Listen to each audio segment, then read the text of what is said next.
Hi there, welcome to Unaborted with Seth Gruber. Hey, we have a special episode for you today entitled Why Everyone Should Be Pro-Life. And this is a lecture that I gave at Santa Fe Christian High School in Solana Beach in San Diego County last year to a wonderful group of conservatives at a political philosophy club on campus where a lot of them drugged their pro-choice friends as well. And we had a good big turnout. So this is a fun and special episode for you, especially during this coronavirus time where you're probably listening to a lot more content, watching a lot more shows. And this will just give you some of those tools to really easily implement into your life and into your conversations on abortion and in defending life. So if you are enjoying Unaborted, if you've been listening to the show for a little while, head on over to iTunes, to Spotify, Google Podcasts, or YouTube. Subscribe to the show and give us a 5-star rating and review. Let us know what you think. It really helps us reach more people, particularly now when people are hunkered down looking for content. We want to reach those people with a pro-life message. You're listening to Unaborted with Seth Gruber.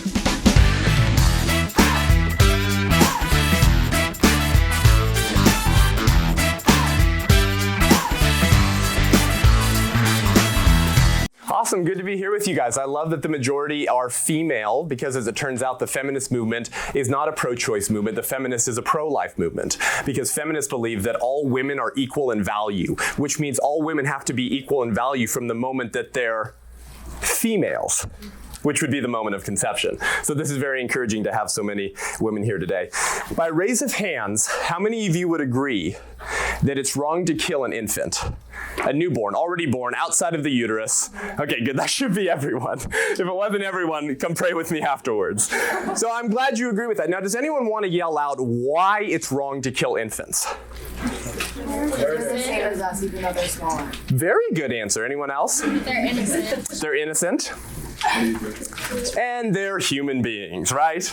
And we believe it's always wrong to intentionally kill innocent human beings without proper justification. Can I get an amen? Yeah. Absolutely. So I'm going to be talking to you today about why everyone should be pro-life. This is very important and this is very significant because only by protecting the most defenseless members of our society can we maintain justice and can we maintain equal treatment for all human beings.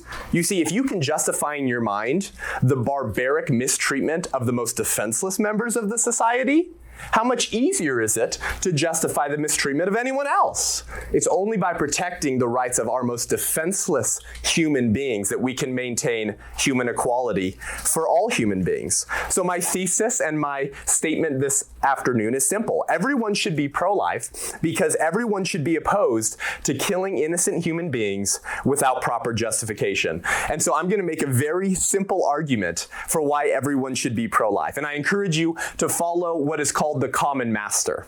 The common master is reason. Follow reason where it leads. Follow the argumentation where it leads. And if you don't have good reasons for rejecting the argument, if there's no logical fallacies, then you should follow truth wherever it leads. Feel free to fact check me on anything I say this afternoon so that you're encouraging yourself to educate yourself. Don't take my word for anything that I say this afternoon. So I'm going to make a simple defense as to why everyone should be pro-life, and I'm going to make it in the form of a syllogism. Is anyone familiar with what a syllogism is? Yes, what is it?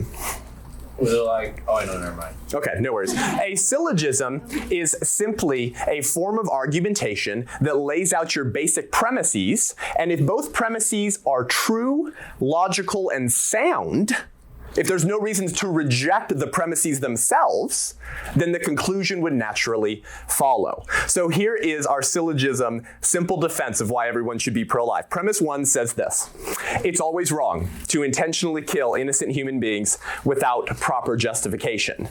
Now notice, I'm not arguing that all killing is always wrong. If someone breaks into your home and tries to murder you and your family, I'm guessing you would respond with equal force. You're entitled to protect your family. So notice, I'm not arguing this morning that all killing is always wrong, but that intentionally killing innocent human beings without proper justification is always wrong. So I think we can agree with premise 1, right? It's always wrong to intentionally kill innocent humans without proper justification. Good, I'm seeing a lot of nodding of heads. So if that's logical, true, and sound, and we accept that, then we move on to premise 2, which says abortion intentionally kills an innocent human being without proper justification.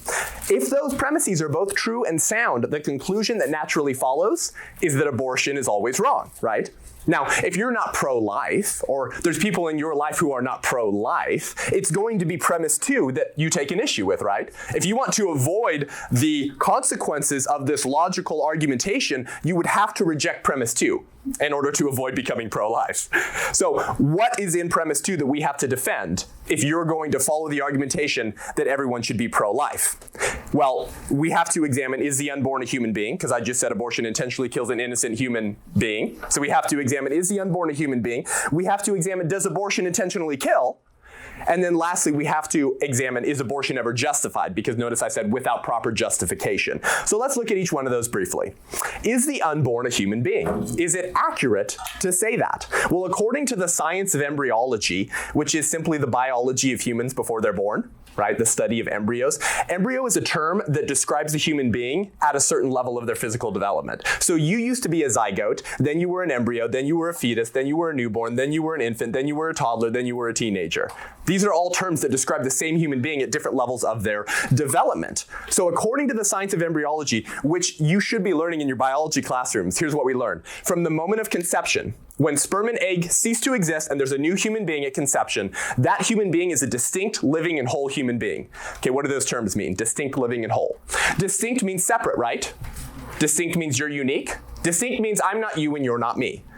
According to the objective science of unborn human life, the baby in the womb is a distinct human being. Do you know what that means? It means the body in her body is not her body. So the mantra, her body, her choice would have to be wrong. Because according to the science, there's a distinct human being in your body. By the way, if the body in her body is her body, do you know the strange intellectual conclusions you're forced to deal with? Pregnant women have 20 fingers and 20 toes, 2 brains, 2 hearts, 2 different blood types, 2 different DNA codes. Oh, and if she's pregnant with a boy now, pregnant women have penises. So apparently the body in her body is not her body. And this makes sense because this is what the science of embryology teaches. You were a distinct human being from the moment of conception. Living, because guess what? Dead things don't grow. And the unborn child meets all of the requirements for a living thing. And the baby develops themselves from within. Pregnant women don't will their unborn children to grow. They freaking develop themselves. So they're living. Distinct, living, and whole. W-H-O-L-E. Not a hole in the ground, a whole human being. What is a whole human being? We tend to confuse wholeness with level of development. Oh, you're a whole human being. You're developed, right? Incorrect assumption. A whole human being is simply a human being that has everything they need to realize their full growth and development as one of us. So you're teenagers, correct? So you're not 21. Do you have everything you need to realize your development as a 21-year-old? Yeah, you're not lacking a limb. You're not lacking any DNA. Like, you'll get to 21, right? Given time. Unless someone kills you and dismembers you, which is what abortion does to every unborn child. I'm 28. I'm not 40. I have everything I need to realize my development as a 40-year-old, even though I'm not there yet. By the way, they say that men don't reach their intellectual peak until their 40s, which was very good news for my wife recently. She was very encouraged by that. So you see, I'm still developing. Similarly, the unborn child has everything they need to realize their full growth and development as one of us, even though they're not fully developed yet. This is what it means to be a whole human being. That's what the science of embryology teaches us. And it's ironic, isn't it, that the pro-choice movement claims to be the movement of pro-science, while sticking their head in the ground fully up to their shoulders and avoiding any type of objective reality based on the science of embryology. So the baby is a baby, the baby is a human. This is plain undisputed scientific fact. Dr. Jeremy Le Guin, a professor of genetics at the University of Descartes, testified before a congressional hearing in 1981, answering the question, what is the unborn? What is this thing in the womb? Here's what he said. After fertilization or conception has taken place, a new human being has come into being. It is no longer a matter of taste or opinion. It is plain experimental evidence. Each individual has a very neat beginning at conception. Every human being began at the moment of conception. Okay, so we've examined the first part of premise 2, right? I said abortion intentionally kills an innocent human being. Is it a human being? The answer is yes. Now, secondly, does abortion intentionally kill? That's the other assumption in that premise. Does abortion intentionally kill? I want to read you a quote from Dr. Warren Hearn. Now, who is Warren Hearn? Well, he wrote a textbook called Abortion Practice, and it's the leading textbook that teaches medical students how to kill babies in the womb. It's the leading textbook that trains medical students how to perform abortions, i.e. how to dismember the limbs of babies in their mother's wombs. This guy is no pro-life advocate. And this is what he said in his book. We have reached a point in this particular technology where there is no possibility of denial of an act of destruction by the operator. Who's the operator? The abortionist. Who's destructed? The unborn child. It is before one's eyes. The sensations of dismemberment flow through the forceps like an electric current. This guy teaches people how to kill babies in the womb. So does abortion intentionally kill an innocent human being? Well, this abortionist who wrote the leading textbook on how to kill babies says yes. Camille Paglia, a pro-choice academic and social critic and professor at the University of Arts in Philadelphia, no friend of the pro-life movement, wrote a 2008 Salon.com article where she said this: "Hence, I have always frankly admitted that abortion is murder." This is a pro-choice individual. She calls it the destruction of the powerless by the powerful. And she says that liberals, for the most part, have shrunk from facing the ethical consequences of their embrace of abortion, which results in the annihilation of concrete individuals and not just clumps of insensate tissue. So does abortion intentionally kill an innocent human being? Well, according to the pro-choice movement, it does. According to leading pro-abortion activists and abortionists, it indeed does. It's very difficult, though, to communicate the horror that abortion intentionally kills an innocent human being if you never have to look at what abortion does to an unborn child. Abortion is an abstraction in the minds of Americans. Some of us think of the word abortion and we think Holocaust. Some of us think of the word abortion and we think feminism and women's rights. You see the vast disconnect in the minds of Americans when the word abortion is said? You know how we need to level the playing field? By looking at what abortion does. Ephesians 5:11 says, "Have nothing to do with the fruitless deeds of darkness, but rather expose them." By the way, if abortion is reproductive health care, and reproductive health care is a good thing, it sounds like a good thing, shouldn't we be able to look at what reproductive health care looks like? I think so. So we're going to show you a short 55-second video clip that shows you what abortion is and does to unborn babies. Now, it is graphic and it is disturbing, and for that reason, we're going to give you the opportunity to close your eyes, avert your gaze, look down at your feet, okay? We've actually put instrumental music over the video so that if you avert your gaze or close your eyes, you won't even hear anything you don't want to hear. I'm not here to manipulate you or trick you into watching something that you would have opted out of watching from in the first place, okay? So when the music begins, you have the complete freedom and option to avert your gaze, and I invite you to wait for the pizza until this finishes because it's a weird clashing of food with this right now. But we do need to look at what abortion is and does to the unborn child. So without any further ado, let's play this short video clip. I just want you to know that I don't show you that imagery to shame or condemn anyone in this room. And if you've had an experience with abortion, I would love to talk with you afterwards, and we would love to pray over you. And if you haven't experienced healing, I want you to know that Jesus is just as eager to forgive the sin of abortion as any other sin. Abortion is not a blacklist sin that bans you from the grace of God.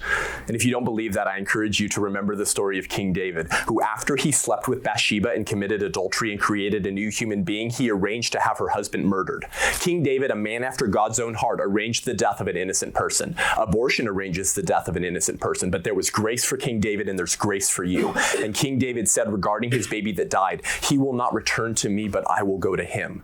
That means that not only is Jesus faithful and just to forgive you and cleanse you from all unrighteousness, it also means that if you cry out for the forgiveness of your sins, you're going to see your baby in heaven again one day. That is the truth in the gospel. So we don't show this to shame or condemn anyone. And if this is a personal experience, I would love to talk to you afterwards so you can begin a journey of healing, because God wants to use your ashes to create beauty. However, we do have to show this imagery because of the disconnect in the country when the word abortion is said. Some people think reproductive health care. Some people say reproductive justice, as Julian Castro, a Democratic presidential hopeful, recently described abortion. You see, it's justice to dismember babies in their mother's wombs. Some of us think a modern day Holocaust, and some of us think genocide. You see the disconnect? This levels the playing field so that when the word abortion is said, everyone's thinking about the same thing. We need to humanize our unborn neighbors while also showing the inhumanity of abortion. So, does abortion intentionally kill an innocent human being? I don't know how you can be morally consistent Watch that and say, no, it doesn't. Those were little babies, friends, created in the image of God, who share our common human nature and dignity. And with the exception of that last baby, those were all babies killed in the first trimester, the first 3 months. Over 90% of abortions are performed in the first trimester. Under the guise, it's just a blob of tissue. Did those look like blobs of tissue to you? They looked like little babies, didn't they? And that's what you looked like at that stage of development in your mother's womb. So I'm defending the second premise that abortion intentionally kills an innocent human being without proper justification. I've shown it's a human being. I've shown that it intentionally kills a human. The third thing I have to defend is abortion ever justified? Because I said without proper justification. Many pro-choice individuals will argue that sometimes abortion is justified. It's needed. So, 2 questions. Is abortion ever medically justified? The answer is no.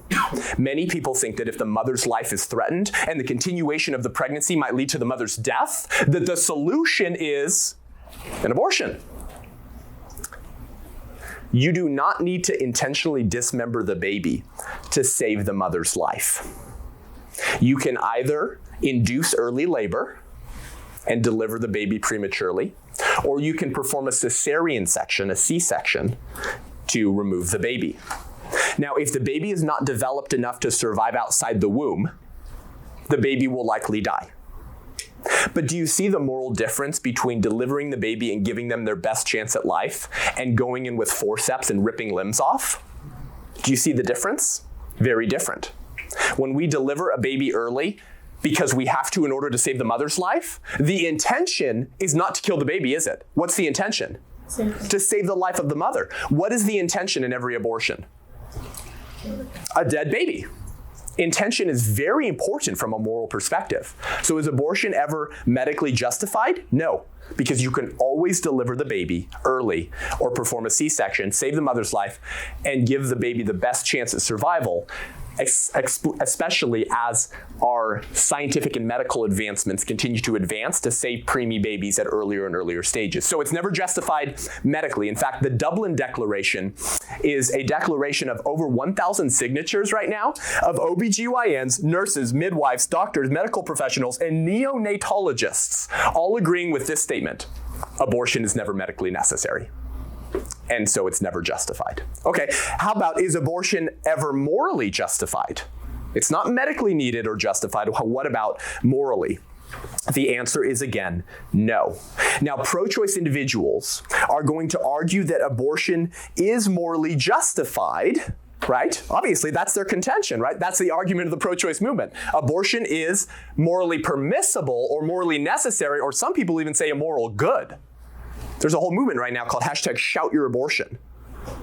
So see, it wasn't just morally necessary for you in that time of life. You should be proud about it. You should shout it. So their argument is that abortion is morally justified. How does the pro-choice movement argue that abortion is morally justified? In other words, what do their arguments look like for the defense of abortion? Well, generally, the defense of abortion is going to say that the unborn child may be a human, because you kind of look stupid if you ignore the science of embryology. But they're going to say that the unborn child is not a person. Let me suggest to you, friends, that every time the term human being and person have been separated, disastrous consequences have followed. This is what Nazis did to Jews, and this is what white racists did to blacks in our country. Both the German Supreme Court and the US Supreme Court said that Jews and blacks were not full persons and subhuman. Anytime you separate human being from person and say, these people are humans, but they're not persons. And because they're not persons, they don't have the rights we have. And because they don't have the rights we have, we can kill them. And now, the US Supreme Court does that to unborn children. In 1973, when abortion was legalized, when they said that unborn children are not persons in the eyes of the law. This is the argument from the pro-choice movement. Unborn babies are not persons because, they're so different from us. They're different in so many ways. Okay, so if the argument is that you can kill babies in the womb because they're different than us, what are the differences that pro-choice people say the unborn differs from us in? And so therefore it's justifiable to kill them. There are 4 differences between the unborn baby in the womb and you and I. And those differences are summarized in a very helpful acronym called SLED. Now, SLED is a very difficult concept for us in Southern California, where we can't even spell the word snow, but work with me, especially today. SLED stands for the 4 differences between unborn people and born people. And they're the 4 differences that pro-choice people use to say that unborn babies are not persons. So this will help you respond to pro-choice arguments. The 4 differences are size, level of development, environment, and dependency.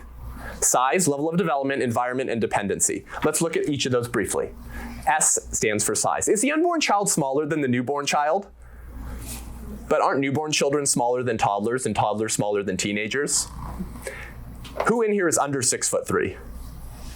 You're all smaller than me and not persons, and I can kill you.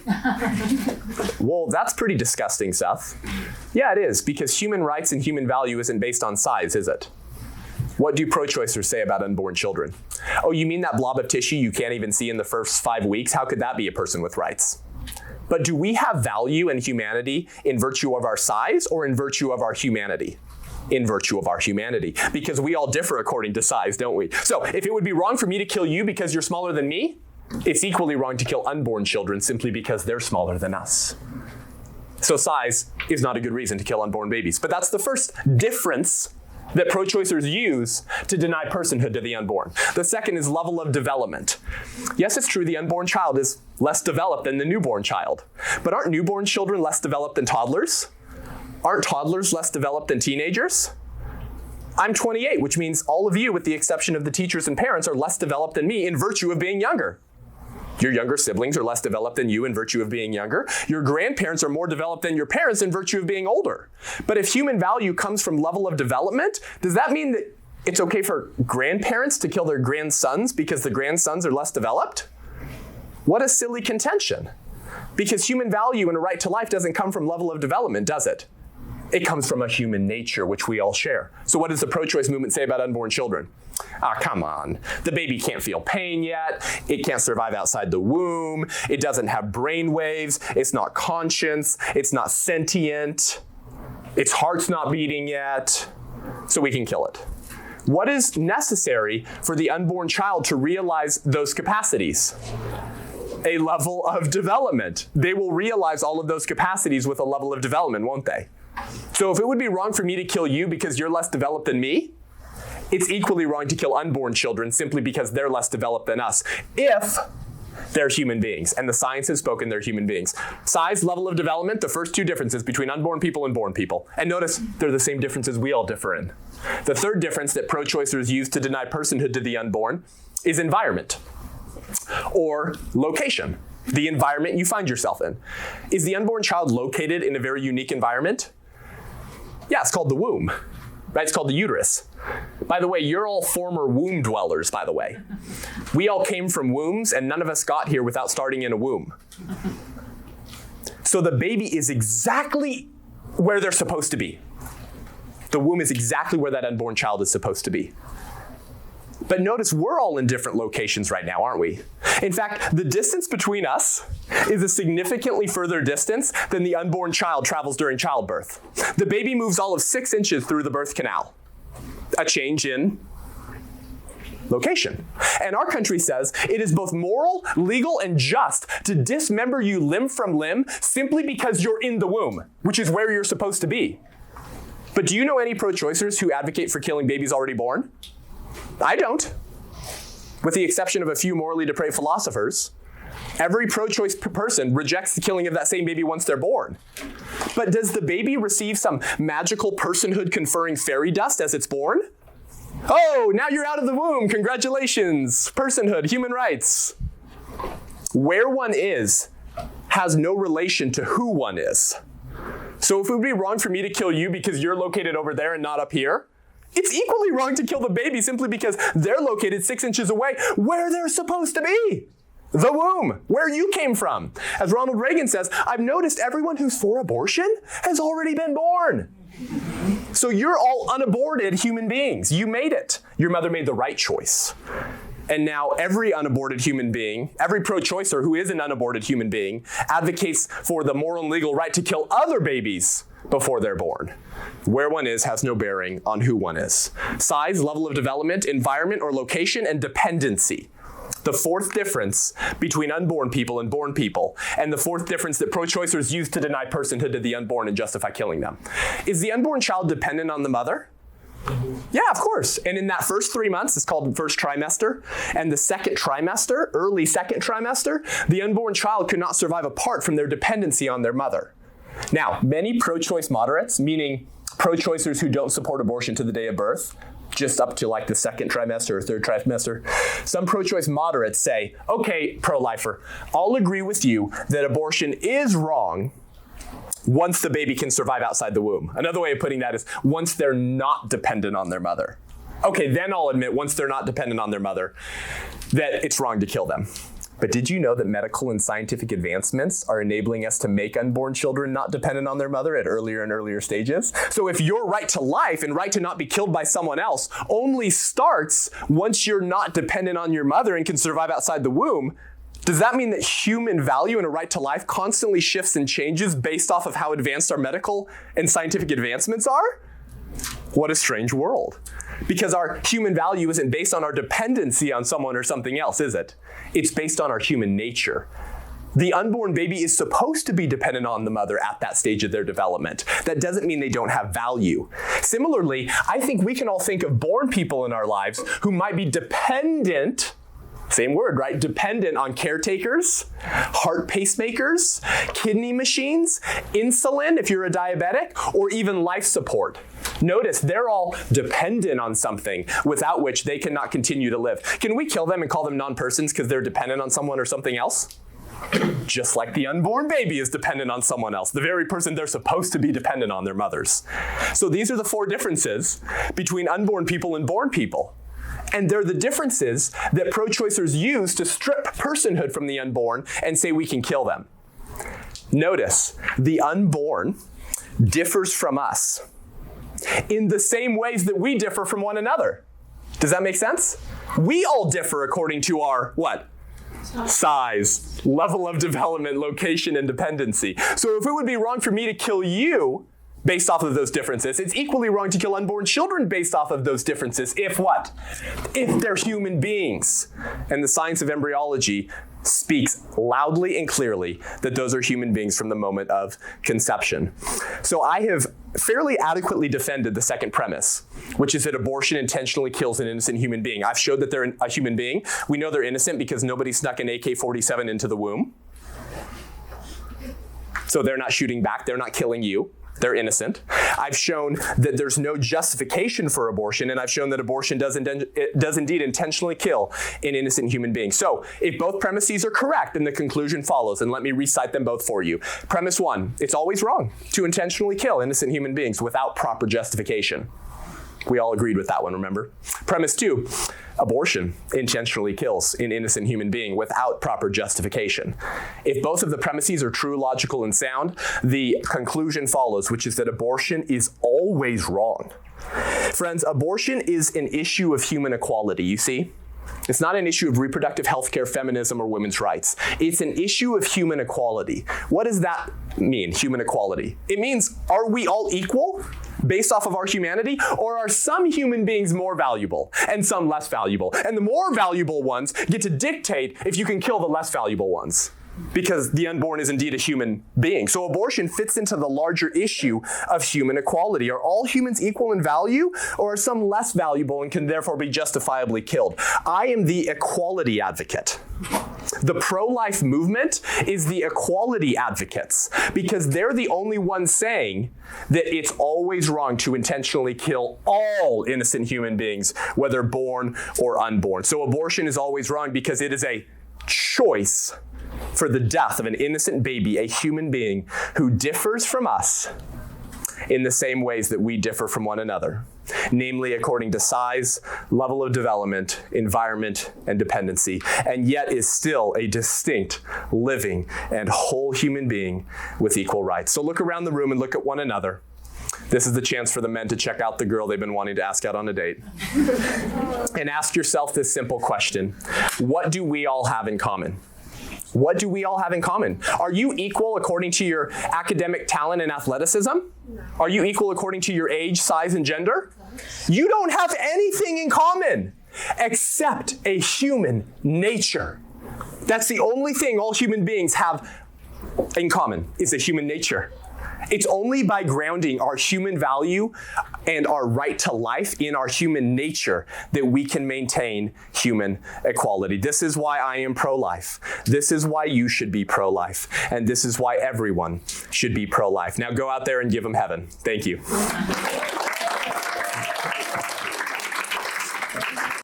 Well, I hope that has equipped you to go out there and give people heaven and give people life and give people a message of hope, particularly at such an unsure time when we're really not sure how long we're going to be hunkered down in our homes. But thank you for tuning in. Hey, listen, if you liked this episode and this was helpful to you and you believe that more people would benefit if they heard this type of messaging and equipping, that more people would change their position and their minds, then consider becoming a patron of the show. Head on over to patreon.com/unaborted to become a patron of the show. Listen, Greg Cunningham, one of the longtime pro-life leaders, once said that there are more people working full-time to kill babies than there are working full-time to save them. That's because killing babies is very profitable, while saving babies is very costly. The pro-abortion movement makes a lot of money on killing babies, and unfortunately the pro-life movement spends a lot of money that is usually made through donors to save those babies, and so we're significantly disadvantaged in that way. So we need more people of life supporting ministries of life so that we can change minds, change hearts, and save lives. And so we're going to be looking at creating more online content over here at UnAborted, given the time that we're in, given that a lot of people are going to be having a lot more time to listen to content and listen to shows. So if you want to help the team over here at UnAborted grow, consider becoming a patron of the show at $5, $10, $15, $20 a month. Head on over to patreon.com/unaborted. And if you want to learn more about me and my ministry and speaking to young people and to Christian leaders and pastors, then head on over to SethGruber.com, SethGrub as in baby boy, ER.com to sign up for my newsletter and get regular updates and pro-life training delivered to your inbox. Lastly, share this episode with someone you know. Share this with a pro-life friend. Tell someone about the show, and share this with a pro-choice friend in your life who's maybe never heard such a winsome and persuasive defense of the pro-life case before. Stay tuned in. We'll be right back next week with a whole lot more. This is UnAborted with Seth Gruber.